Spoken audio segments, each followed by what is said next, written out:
John, c'est qu'une opportunité vient justement d'atterrir sur mon bureau. Et c'est peut-être la meilleure offre que j'ai vue, c'est... Alors, êtes-vous prêt maintenant à faire une expérience unique qui va consister à mettre en exergue tout ce que je vous raconte sur l'obtention de la confiance dans les 3 phases d'un cycle de vente pour pouvoir réussir à vendre à travers justement les 4 éléments les plus importants pour un acheteur, avec la mise en parallèle de la fameuse scène du film du Loup de Wall Street sur la vente. Est-ce que vous êtes prêts pour vivre avec moi cette expérience-là? Moi, ce qui m'intéresse, c'est de travailler avec vous, non pas sur les différentes formes de contenant de la vente, mais sur son contenu. Vous êtes prêts? On y va. Vous attendez, car celui qui parle en premier a perdu. Voilà, ça, effectivement, j'ai fait dernièrement une vidéo sur le sujet où on apprend dans l'utilisation des différentes techniques de vente sans comprendre comment fonctionnent les 4 paramètres les plus importants pour un acheteur pour obtenir sa confiance, que le vendeur doit se taire après l'annonce du prix. Alors, effectivement, c'est important. Mais, encore une fois, si vous ne comprenez pas en réalité pourquoi cela arrive, et en réalité ce qui déclenche le fait de se taire par rapport à l'annonce d'un prix, cela veut dire que lorsque vous faites cela dans l'utilisation de vos techniques sans comprendre le mécanisme naturel et humain de la confiance, en réalité, je suis désolé de vous le dire, cela peut-être va vous contrarier, mais vous ne travaillez pas pour pouvoir gagner des affaires. Vous ne travaillez pas pour gagner des opportunités commerciales. Ce que vous faites en faisant le silence après la remise orale d'un prix, essayez en réalité dans votre processus commercial de ne pas perdre le deal. Pourquoi? Parce que, encore une fois, si vous connaissez le mécanisme naturel et humain des 4 paramètres de la confiance, vous saurez et vous comprendrez facilement qu'il ne faut surtout pas se justifier par rapport à l'annonce d'un prix, parce que ça, vous l'avez construit avant. C'est cela qui provoque justement le silence. Ne vous justifiez pas par rapport à l'annonce du prix que vous venez faire. Mais pour faire cela, il faut l'avoir fait correctement dans les différentes phases de la découverte et de la démonstration ou de la présentation. On continue? Je suis désolé, je vous remercie de votre appel. Il faut vraiment que j'y réfléchisse et que j'en parle avec ma femme. Est-ce que je peux vous rappeler? Ils savent plus quoi faire. Faut qu'ils y pensent, faut qu'ils en parlent à leur femme ou à la petite souris. Voilà, ils savent plus quoi faire, il faut qu'on en parle avec ma femme, etc. Donc ça, c'est certainement l'élément le moins bien connu et le moins bien traité par les commerciaux. Et cet élément est l'élément du risque pour pouvoir gagner une opportunité commerciale. Et ça, j'ai pu le vérifier à travers plus de 2000 tests que j'ai réalisés en ligne, à travers des conférences que j'ai réalisées sur le sujet, des formations auprès des commerciaux, et même le meilleur conférencier de motivation commerciale, lorsqu'il est venu, lorsque j'étais à Paris, assister à une de mes conférences que j'ai réalisées pour le DCF, il s'est trompé dans les 4 paramètres de la confiance entre l'élément du prix et du risque. Vous voyez bien, encore une fois, que c'est bien l'élément, le risque, qui est le moins bien connu et le moins bien traité dans les 3 phases d'un cycle de vente pour pouvoir obtenir la confiance d'un client. C'est cet élément qui est très important lorsque vous allez construire votre processus commercial pour obtenir la confiance. Et à ce moment-là, on s'en fout de ce qu'ils disent. Le seul truc qui les retient, c'est qu'ils n'ont pas confiance en vous, les gars. Et pourquoi ils auraient confiance? Regardez-vous, une bande de pauvres vendeurs véreux, pas vrai? Effectivement, cette scène, moi, elle m'a fait rire lorsque je l'ai vue au cinéma, et peut-être vous aussi, lorsqu'il s'adresse aux commerciaux, en leur disant, regardez, pourquoi ils auraient confiance en vous, bande de vendeurs ou de commerciaux véreux. Et peut-être que là, et donc j'extrapole, mais peut-être que ça va pas non plus vous faire très plaisir, et qu'effectivement, par rapport à l'ensemble des tests que j'ai pu réaliser, l'ensemble des conférences que j'ai faites sur le sujet, des formations, j'ai pu constater que 93% des personnes, des vendeurs, des managers, des conférenciers, des patrons d'entreprise, des personnes en général, ne connaissent pas comment fonctionnent les 4 paramètres de la confiance les plus importants pour un acheteur pour pouvoir réussir à vendre.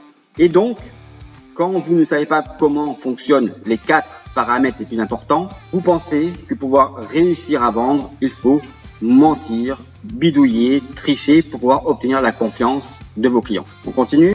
Alors, vous dites quoi? Mais si j'avais voulu vous faire prendre de l'Union Carbide à 7 $ et qu'elle monte à 32. Du Texas Instruments à 11 $ et qu'il monte à 47 $. De l'US Steel à 16 $ et qu'il monte à 41. Vous me diriez tout de suite, Chester, prenez-moi quelques milliers d'actions Disney, là maintenant, et que ça saute mon garçon. C'est pas ça que vous diriez, Kevin, franchement. Si, je ne sais pas, vous m'avez... Cette scène est très importante. Là, effectivement, vous voyez, et quand je vous dis qu'il faut bien qualifier pour bien comprendre le besoin pour s'assurer qu'il existe une vraie opportunité commerciale, c'est ce qu'il est en train de faire ici, c'est-à-dire la révélation du besoin.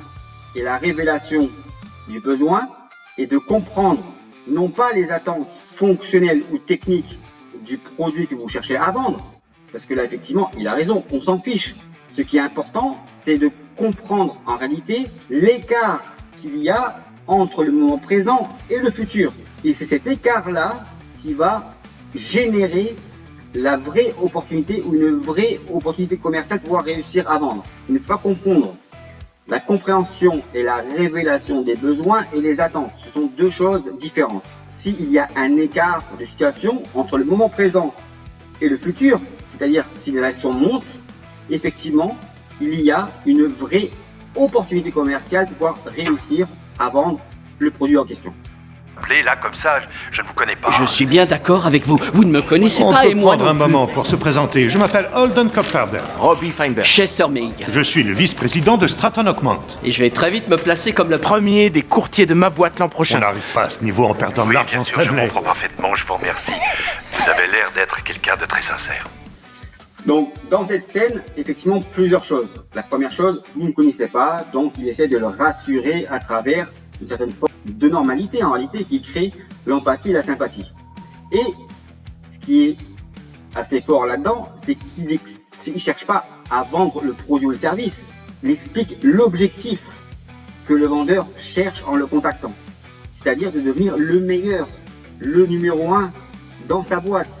Et donc, si je suis le meilleur numéro 1, vous pouvez me faire confiance. C'est ça, en fait, qu'il est en train d'expliquer.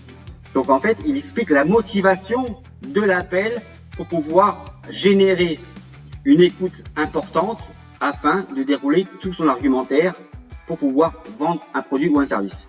Et la preuve, sur le lecteur, dire vous avez l'air d'être quelqu'un de très sincère. Oui, il n'y a pas de raison de ne pas croire à ce que la personne vous raconte et donc de ne pas être sincère avec elle. Ça ne nous rendra pas riches et ça ne nous rendra pas pauvres, mais ce genre de transaction va nous servir à... Prendre nos marques pour de futures opérations, Kevin. Vous êtes plus à l'aise maintenant, Scott. De cette façon, vous serez sûr que vous avez enfin trouvé un courtier à Wall Street en qui avoir confiance. Alors, plusieurs choses dans ce passage, et la première chose qu'on peut voir dans la conclusion, en réalité, c'est effectivement la preuve que c'est une arnaque. Pourquoi c'est une arnaque? Parce que si vous connaissez le fonctionnement naturel et humain des 4 paramètres de la confiance dans les 3 phases d'un cycle de vente, à aucun moment dans les 3 phases de votre cycle de vente, vous n'avez besoin de dire ou de demander à votre interlocuteur d'avoir confiance en vous. La confiance, elle va arriver naturellement à la fin dans le bon traitement des 4 paramètres dans les 3 phases d'un cycle de vente. C'est ça qui est important à comprendre ici. Et qui vous fera gagner de l'argent de toutes les manières. Ça vous semble juste? Oui. Je dois vous avouer que je suis impressionné. Je sais pas... Donc effectivement, dans ça vous semble juste, l'objectif est d'obtenir le oui de contrôle qui permet d'avancer dans le cycle de vente d'une manière positive. Donc là, il a mis en place un processus ou en tous les cas un cheminement qui va permettre au vendeur de contrôler si la personne ou l'acheteur peut lui faire confiance à travers le oui. Qu'est-ce que vous en pensez de... Kevin, vous me suivez sur ce coup. Une belle capitalisation genre Kodak. Et vous pouvez me croire, Kevin. Vous voyez là, d'ailleurs il y avait l'exemple de Disney, là on prend l'exemple de Kodak, c'est une belle valorisation type Kodak. En fait, on peut retrouver cela dans beaucoup de ce que font des conférenciers lors de conférences sur la vente, sur le marketing, etc. En faisant référence à quelque chose de connu dans une entreprise qui fonctionne très bien. Donc là, l'apparition Kodak ou Disney, c'est en fait un imaginaire de ce que les autres entreprises font très bien et ce que vous devriez arriver à faire, même si vous n'avez pas les mêmes moyens financiers, les mêmes objectifs qu'elles. Donc, ils essaient de vous démontrer tout simplement que regardez, comme Kodak, comme Disney, c'est facile, on fera la même chose. Et là, il peut y avoir une sorte, c'est à vous de juger si effectivement vos attentes et vos besoins sont, en tous les cas, les moyens que vous allez pouvoir mettre en place seront les mêmes que Kodak, qu'Amazon, que IBM, que peu importe en réalité l'entreprise que vous allez choisir comme... Le seul problème que vous allez avoir sera de ne pas en avoir acheté plus. Qu'est-ce que vous en dites? Par exemple, là encore, vous voyez, il est toujours dans la révélation du besoin lorsqu'il affirme que le seul regret que l'acheteur va pouvoir avoir, c'est de ne pas en avoir acheté davantage. Donc, il ne vend pas. Il propose à son interlocuteur d'en acheter et d'en acheter davantage sans avoir de regret de pouvoir le faire. Donc ça, c'est dans une démarche où je vends pas. C'est l'acheteur qui va dire ce qu'il faut faire pour pouvoir concrétiser le deal. Ma femme risque de demander le divorce, mais bon allez, je vais. Oui. Ma femme risque de demander le divorce. C'est encore une preuve que là, on traite le risque. Et si le risque passe, ça veut dire que le deal peut être réalisé. Excellente décision. Alors, combien vous en voulez pour cette fois? Combien vous en voulez? Il pose la question, il ne vend pas. Pourquoi il pose cette question-là? Parce que je pense que dans la phase de découverte, qu'on ne voit pas dans cette scène-là, il a peut-être qualifié que l'acheteur avait un potentiel et un pouvoir d'achat suffisant pour pouvoir justement acheter un volume d'actions dans lequel il n'y aura pas de problème. C'est-à-dire que c'est une suite logique et en fait ça va être que la confirmation dans le closing de ce qu'il aura pu découvrir dans la phase de découverte, justement l'adéquation entre les attentes et justement le closing, c'est-à-dire que le pouvoir d'achat, pouvoir contractualiser la vente. Allez, disons 5 000. Oui, 5 000 pour mettre le pied à l'étrier. Pourquoi pas 8000, Kevin? On y va pour 10 000. 10. Ça vous va? Excellent. Vous voyez, l'acheteur dit 5000 et lui il réenchérit, il fait une contre-proposition, pourquoi pas 10 000? Effectivement, ce chiffre 10 000, il sort pas du chapeau. Je pense qu'il a, dans la phase de découverte, identifié le budget que pouvait investir son prospect pour pouvoir lui vendre tranquillement et sans aucune contrainte un volume d'affaires qui correspond à son enveloppe budgétaire. Kevin, je bloque cette transaction et je vous rappelle dans quelques minutes pour vous donner la confirmation, d'accord? Et bienvenue chez Stratton Merci à Ockman. vous. Je vais boire une bière. C'est cool. Bonne journée, Kevin. Oui, merci Jordan. Bonne journée.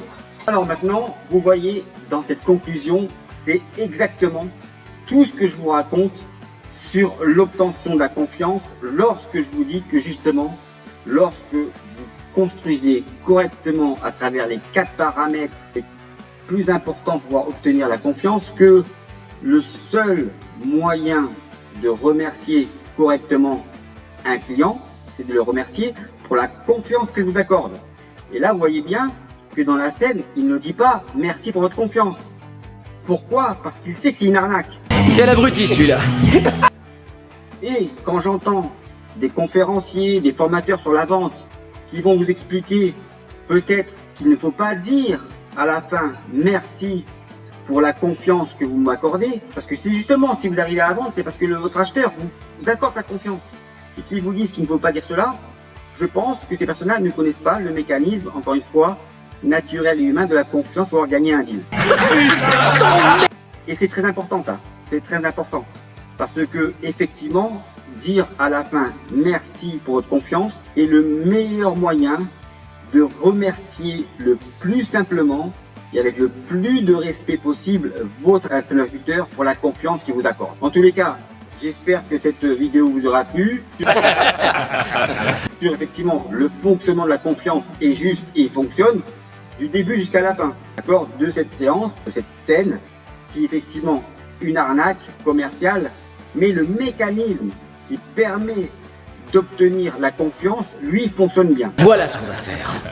En premier, Quel avantage et bénéfice vous allez pouvoir avoir de connaître le fonctionnement du mécanisme logique, naturel et humain de la confiance pour pouvoir gagner vos deals et le risque que vous allez devoir prendre en me faisant confiance pour tout savoir et tout comprendre du mécanisme logique, naturel et humain de la confiance pour pouvoir gagner vos deals.